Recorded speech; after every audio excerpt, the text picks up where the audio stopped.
Dan Williams, Survive Outdoors, Wilderness Medicine. It's been a while, about 9 days. I just wanted to give you the heads up that we're in Jackson Hole, Wyoming, and we're checking out some plants, and my wife astutely pointed out that this plant here, which looks like a dead Queen Anne's lace, but it is, I'm 6'1", this is already 6 foot tall. This is cow parsnip. And in the summer, it looks like this picture right here. But this is an excellent example of cow parsnip when it's dead. And at this phase, it's not going to give you the burns on your skin. Now, this doesn't cause the burn. So what happens is the sap, the fluid in this plant lands on your skin. It makes that area of the skin extremely sensitive to UV light, and then you get subsequent burn. It doesn't really itch, but you'll see these blisters, and I'll show you a picture here of what that looks like. So wild or cow parsnip, wild parsnip, cow parsnip, when it's young, about 6 to 7 inches tall, it's edible. And you can boil it. A lot of people use it for greens, but the question that comes up all the time is this toxic or poisonous?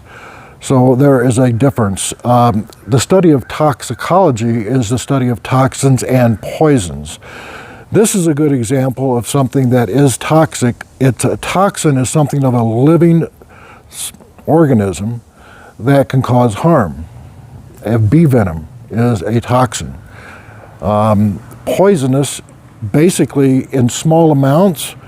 For example, let's say, not morels, but false morel mushrooms. In small amounts, you can eat false morel mushrooms. However, when you increase that quantity, you're going to get gastric upset and diarrhea, and that then you are ingesting a poison, especially in larger amounts. So a lot of poisons are fairly safe in small amounts. There's no ill effects, but in larger amounts, they're going to cause harm.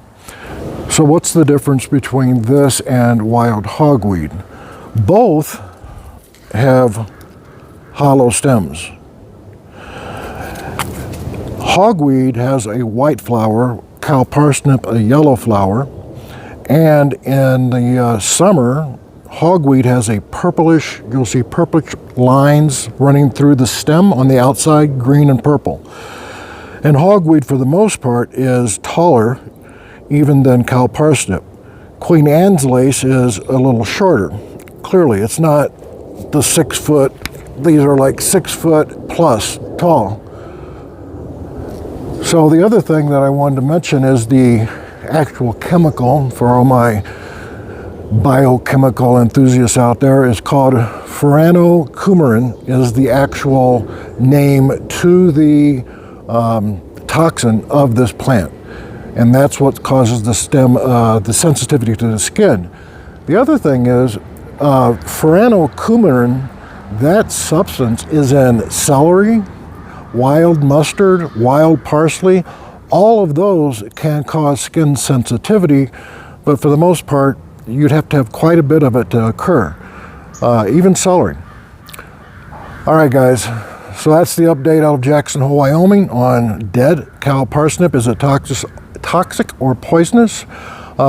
Any questions, comments, throw them down below. Hey, if you like it, subscribe. Keep your eyes on the rise and your face to the wind. Take care.